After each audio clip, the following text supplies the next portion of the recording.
রাজধানীর মিরপুরের রূপনগরে পোশাক কারখানা ও রাসায়নিকের গুদামে আগুনে ৯ জনের মৃত্যু হয়েছে, দগ্ধ হয়েছেন বেশ কয়েকজন। আগুন নিয়ন্ত্রণে কাজ করছে ফায়ার সার্ভিসের ১২টি ইউনিট। এছাড়া যোগ দিয়েছে সেনা সদস্য, পুলিশ, র্যাব ও বিজিবি। আগুনের সবশেষ খবর জানাতে আমাদের সাথে যুক্ত হচ্ছেন সহকর্মী হাসিব পান্থ। হাসিব, রাসায়নিক গুদামের আগুন কেন এখন পর্যন্ত নিভছে না, আর কোন ধরনের প্রতিকূলতা দেখছেন কিনা সেখানে জানাবেন আমাদের।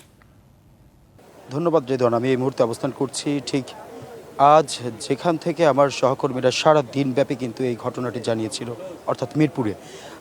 আপনি যেটি বললেন যে আসলে এখনও কেন আগুন নিভছে না, আমি যদি একটু দেখাই, ঠিক আমার পেছনে যে কারখানাটি রয়েছে যেখানে আগুন লেগেছিল, ঠিক সেখানে এখনও কিন্তু ধোঁয়া বের হচ্ছে। তবে আমরা প্রাথমিক অবস্থায় কিন্তু এসে যতটুকু কথা বললে জানতে পেরেছি যে এখানে ৬ থেকে ৭ ধরনের কেমিক্যাল ছিল, যার কারণে ফায়ার সার্ভিসের যে বিশেষ ইউনিটগুলো ছিল সেই বিশেষ প্রযুক্তির মাধ্যমে কিন্তু তারা তাদের এই আগুন নেভানোর প্রক্রিয়াটি করছে। তবে প্রতিকূলতার কথা যদি বলি, আসলে এখনও কিন্তু অনেক মানুষ যারা নিখোঁজ রয়েছেন তাদের স্বজনরা কিন্তু ছোটাছুটি করছেন কিংবা আশপাশে ঘুরছেন, তারা আসছেন এখানে খোঁজার জন্য চেষ্টা করছেন। তবে এখন পর্যন্ত যেটি এখানে রয়েছে যে অনেক মানুষ কিন্তু ভিড় করে রয়েছে, এমনকি ফায়ার সার্ভিসের যেই ১৬টি ইউনিট, এছাড়া প্রায় ১২টি ইউনিট, দুঃখিত, এছাড়া বিজিবি, সেনাবাহিনী সকলেই কিন্তু এখানে রয়েছে নিরাপত্তার জন্য। যেহেতু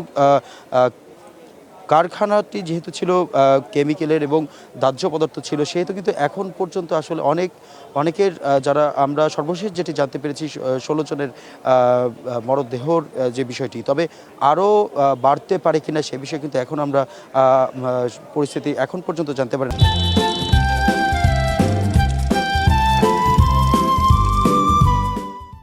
আমি একটু সংযোজন করব রেদওয়ান, যে বিষয়টি আজ ঠিক ১১টার পরবর্তীতেই কিন্তু আসলে ১১:৩০ বা ১১:১২ নাগাদ এখানে একটি ব্যাপক বিস্ফোরণ ঘটে। তার পরবর্তীতে এখানে আগুন লেগে যায়। অপোজিশনে কিন্তু একটি গার্মেন্টস ছিল, যেখানেও কিন্তু আসলে আগুন লেগে যায়। তবে কারখানার পাশে থাকা যে রাসায়নিকের গুদামগুলো ছিল, সেখান থেকে যে বিষাক্ত সাদা ধোঁয়া, টক্সিক যে গ্যাসগুলো ছড়িয়ে পড়ে, এগুলো কিন্তু আসলে প্রাণঘাতী ছিল, যার কারণে কিন্তু আসলে বলা হচ্ছে যে এই প্রাণ নাশের যে ঘটনাটি।